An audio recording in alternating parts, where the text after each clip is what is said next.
Venice is a maze, is a city that speaks to the heart and that makes your inner self vibrate. Come on and let you go. Follow me through the maze.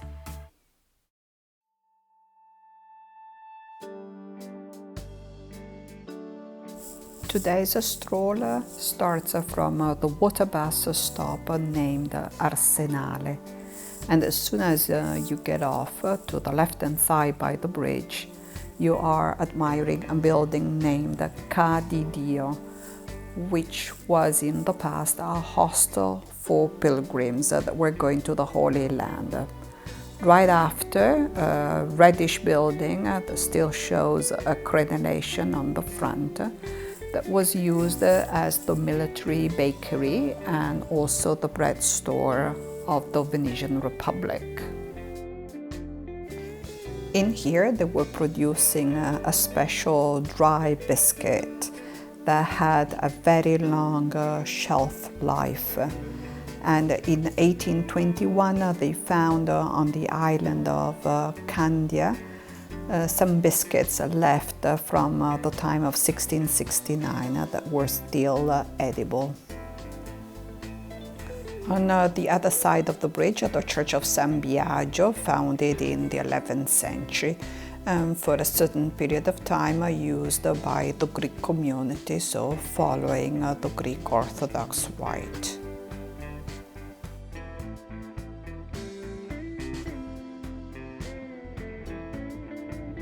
On the left, the Naval Museum that has a vast collection of ship models dating from antiquity to modern times.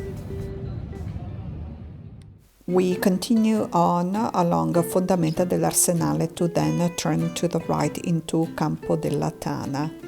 The name comes from the building named Tana that was housing a workshop for the production of ropes for ships. Ropes that were made of hemp, and the hemp coming from the Black Sea, and mostly from a town that had the name of Tana. The building is considered to be one of the longest of the world, and actually as long as a rope. Interesting is also to look at the construction going on in the streets.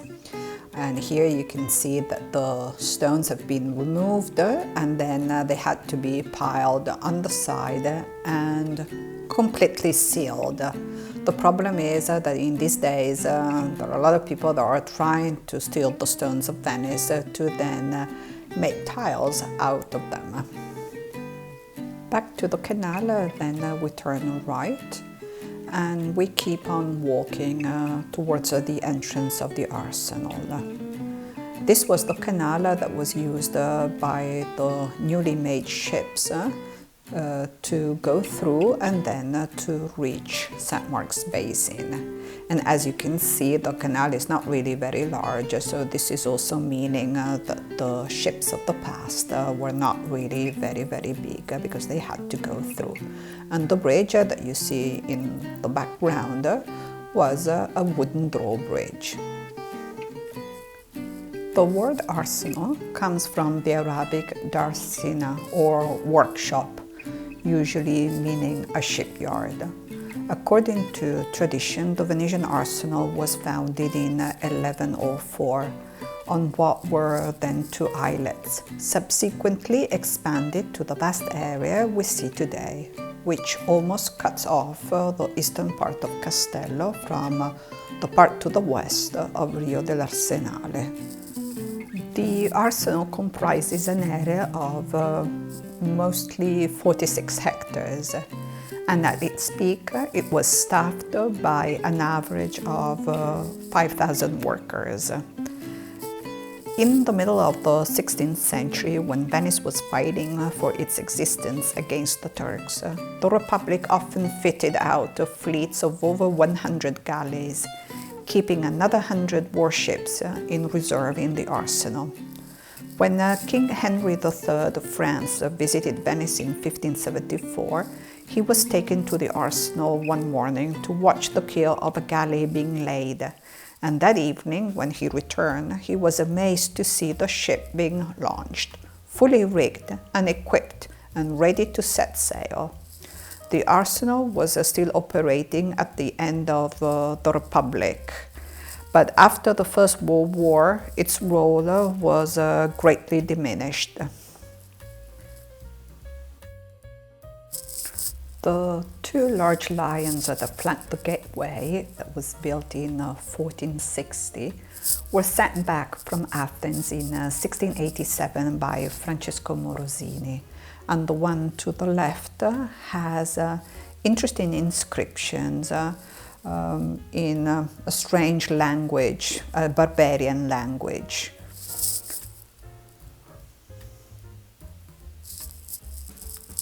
And the two smaller lions to the right of the gateway were put in place in 1716. The larger one is from the Lion Terrace on Delos, a work of the 6th century before Christ.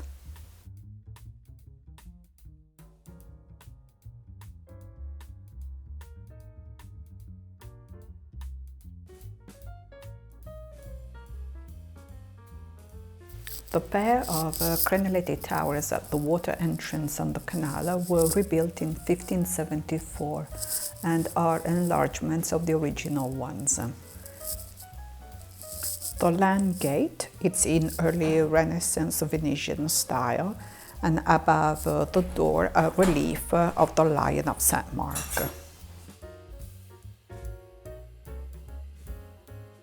To the left of the gateway there is a quote from Canto 21st of Dante's Inferno, where the poet compares the crowded darkness of the hell's depths to the scene he witnessed at the Arsenal or by the Arsenal in the 1300s. We leave the Campo and we walk along Rio dell'Arsenale to Campo San Martino. On the left is the Church of San Martino, picturesquely situated at the junction of 4 canals, crossed by 2 bridges. According to tradition, San Martino was founded in the 7th-8th century, and the church was rebuilt in its present form in 1540 by Jacopo Sansovino. To the right of the doorway, which is the original by Sansovino, there is a bocca di leone, or lion's mouth, a slot for inserting denunciations of those guilty of blasphemy and other sins. On the right-hand side of the facade, there is a relief of San Martino on horseback, dividing his cloak with the poor man. This is the traditional image of St. Martin, and on his feast day it appears on large cookies that are given as presents to children.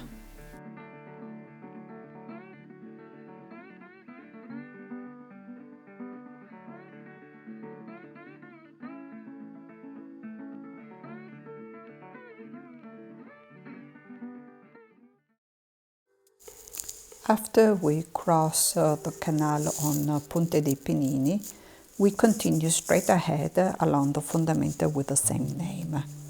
And shortly we're finding us in Campo delle Gorne, which has a lovely 14th century wellhead in the center. And on the crenellated wall of the Arsenal to the right, there is a large bas-relief of the Lion of St. Mark. This is a copy replacing the original one that was destroyed by Napoleon.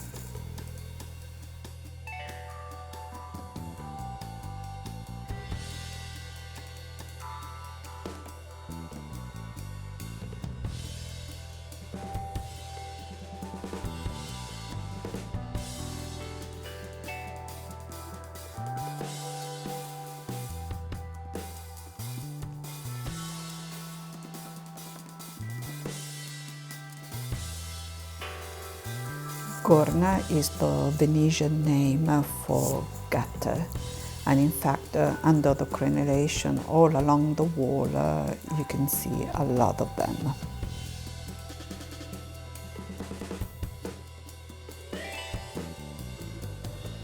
This is again one of those short doors due to the fact that all the pavement around it has been raised because of Venice sinking.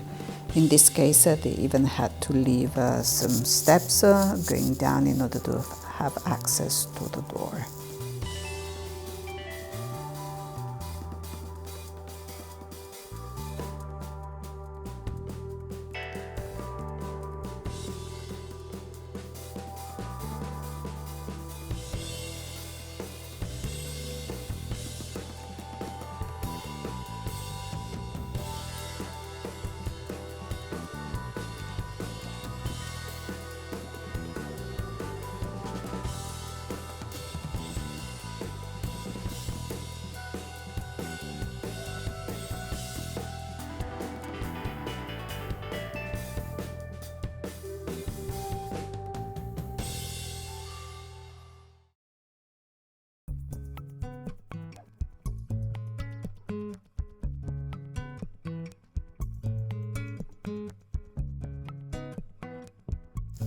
Now let's walk straight to reach the Sottoportico dell'Anzolo. Sottoportico means under passage and Anzolo is angel. Over the lintel there is a relief of an angel of benediction. This is a beautiful sculpture of the early Renaissance, along with the coat of arms of the Rizzo family, bearing the bristling figure of a porcupine.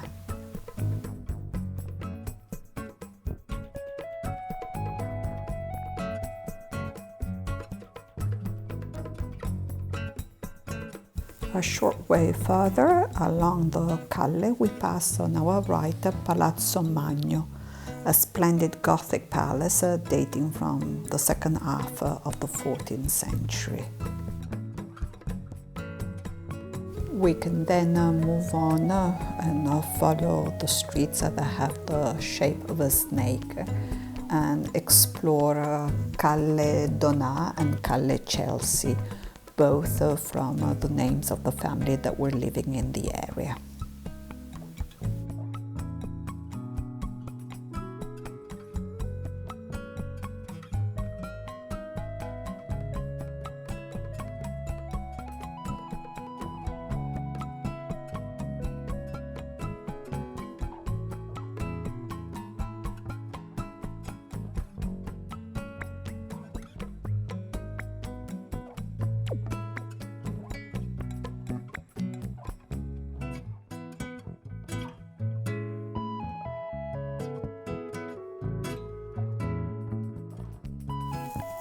Now it's time to retrace our footsteps.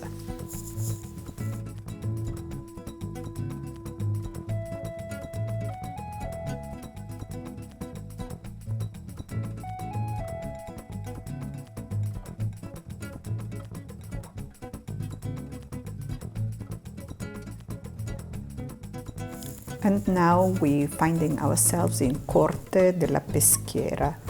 The name reminds us that this was an area that in the 14th century was covered with water and then later filled up.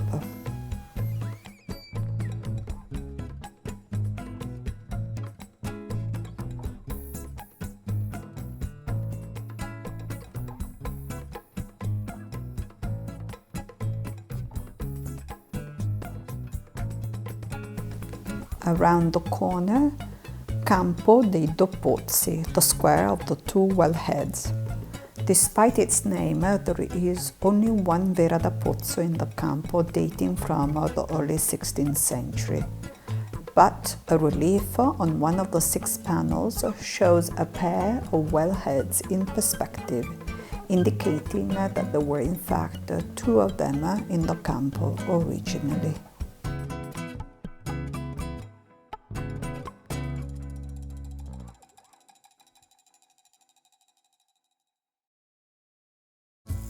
Often in town it's possible to admire little shrines, and these are signs of popular devotion.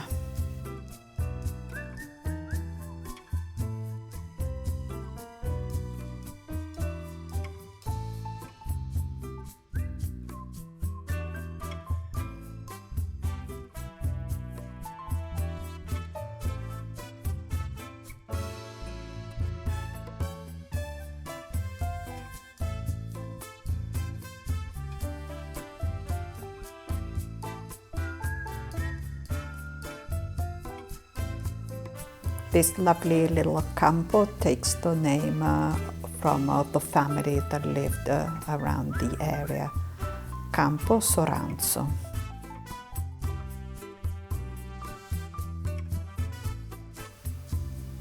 And around the corner is possible to admire one of the narrowest streets of Venice.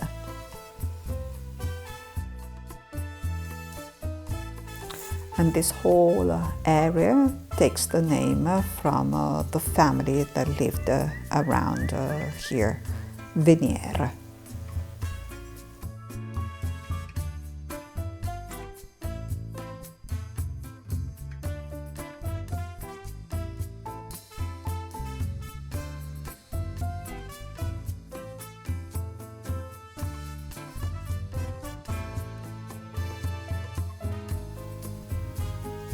And behind this gate, it's where their palace was situated.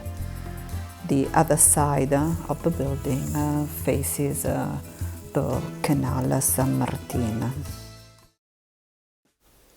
Now we return into Campo delle Gorne, we turn right, and again we are retracing our footsteps along Fondamenta dei Pennini.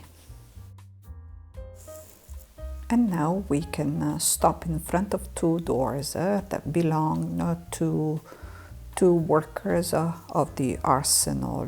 The first is where the chief of the Saws was living, and the second is the one that belonged to the chief of the Courtyards.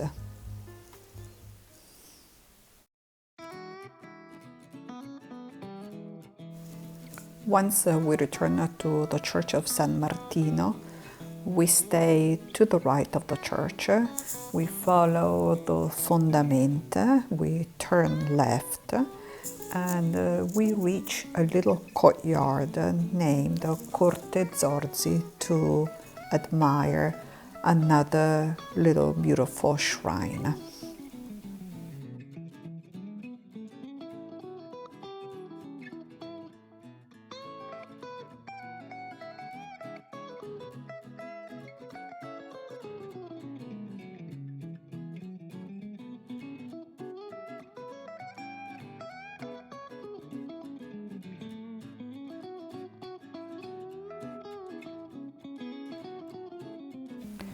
From the little courtyard, we're moving into Calle dei Forni, but we're taking a little detour into Calle del Tagliapietra to reach a little courtyard, again quite picturesque with the original pavement made with bricks. The homes around here are very simple. These were belonging to the workers of the Arsenal. Most of them are dating back to the 12th century. This is the back of an antique store that has outside some nice little objects.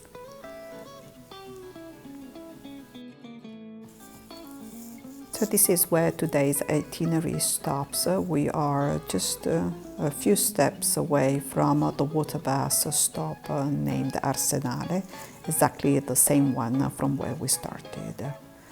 So I hope you enjoyed our little walk, and if you did, please subscribe, put a thumbs up, and also share. Thank you very much.